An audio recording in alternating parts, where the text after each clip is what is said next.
Hey guys, it's Sad and welcome back to the BulbaSquad.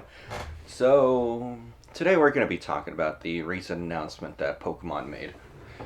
For those of you that don't know, which pretty much everyone at this point knows, most people have covered it, I'm a little late to the game.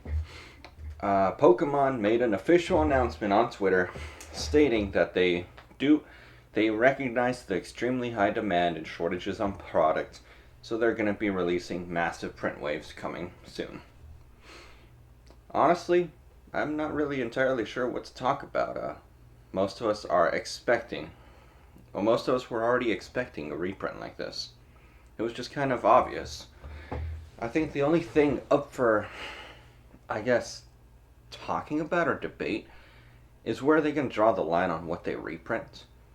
Because historically, Pokemon has already shown that if it's in rotation, they don't mind reprinting it to cash in more. But right now, it's less so cashing in, and I believe more so just getting the product into the hands of the players and into the hands of children.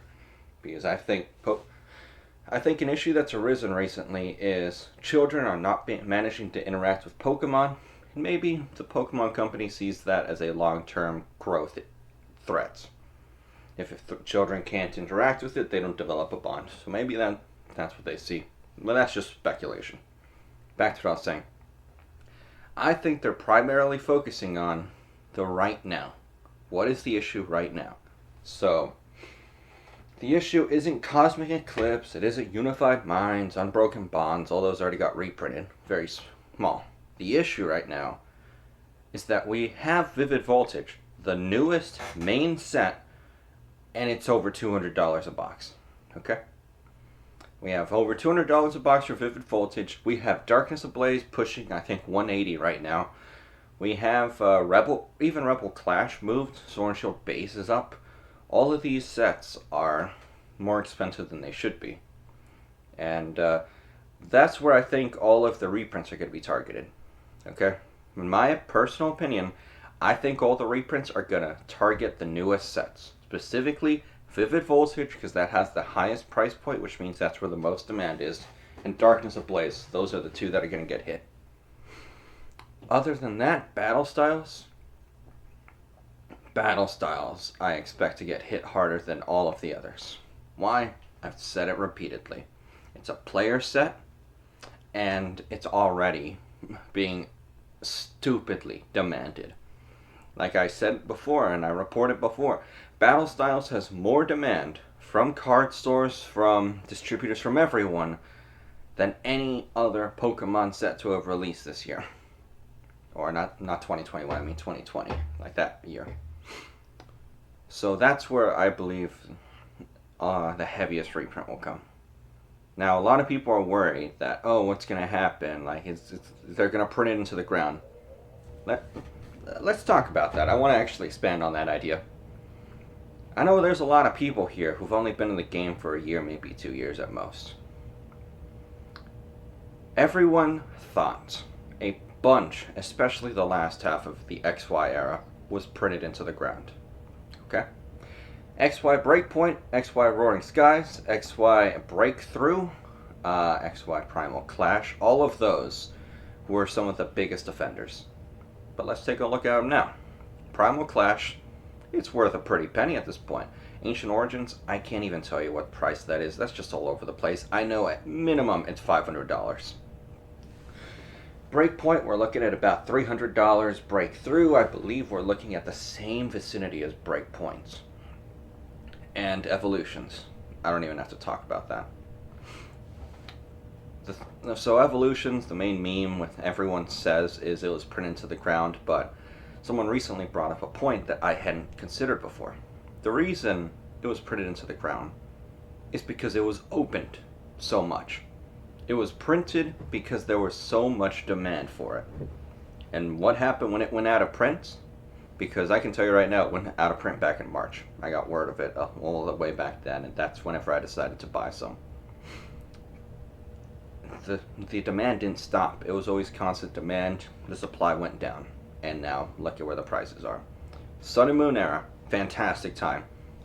For those of you that don't know, the last time we had a big boom was 2016, 2017, back whenever Pokemon Go released, and Pokemon plans its print runs like 6+ months out from the release. So while they were still in that boom, they had product lined up with print runs that would be big enough to calm that demand.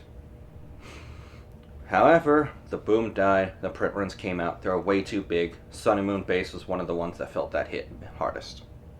Basically, like the early part of Sun and Moon got hit hard. But look at it now. Everyone, literally everyone I know, said Sun and Moon, like the Sun and Moon era sets, were printed into the ground. People like Guardians Rising, Celestial Storm, all those sets were garbage because there was so much of it printed. But now, there's not enough supply. The supply got absorbed. People are desperate to open up anything they can. The prices are up. I'm not saying that you should have bought everything. All right, just like explaining that even though short-term emotions of how big print runs are, that it'll be printed to the ground, does not necessarily reflect long-term outcomes. Okay. Keep that in mind. Even though I say Battle Styles is going to be printed to the ground, I still think it'll be a modest hold. Why? Special arts, okay? So, but sorry guys if I bounce around a lot. Freeform topics are a little more difficult for me to talk about because my mind goes everywhere. So, in essence, when it comes to these reprints, I just wanted to explain to you guys, don't get too caught up on them. It's fine. Short-term, Modern is going to get very high supply, and demand is going to falter off at some point, and you're eventually going to end up with those crappy sets. Crimson Invasion, Sun and Moon Base, too much, and that's going to happen. That's alright. But that doesn't matter. In the end, I fully expect eventually there will be another boom in Pokemon. Nowhere near this big. This was a Black Swan event. I don't expect it to happen again. But to believe that Modern is dead is to believe that the population in the hobby will not surpass where it is right now. That's what it comes down to. If you're worried about these reprints coming in, that they're going to drive Modern into the ground, then you shouldn't be in this game, in my opinion. Pokemon is the highest grossing franchise ever. And I firmly believe it's not going to die. The population's going to keep going up in the hobby. The more population that goes in, the better the ratio goes from the amount of cards to people, which drives up the prices for us. It doesn't matter how big the reprints are for Sword and Shield. As the population keeps going up, Pokemon will forget the old stuff. Old stuff keeps getting cracked. It'll eventually drive down the price. But for those of you that have been flipping, for those of you that have been, I don't know, leveraging credit cards, opening up card stores, who are overextending themselves, you're going to feel the pain. I guarantee you that. Whenever these sets come out, and if you're caught, you're caught with that bill, it's going to wreck you. Alright? So that's my full thoughts on it. I see a lot of people talking about this, but everyone just keeps kind of viewing it in a negative light. It's whatever. I was shocked that it took this long for Pokemon to come out and say it. So, I hope you guys enjoyed this style of video. It's a little different from what I normally do, and I'll see you guys next time.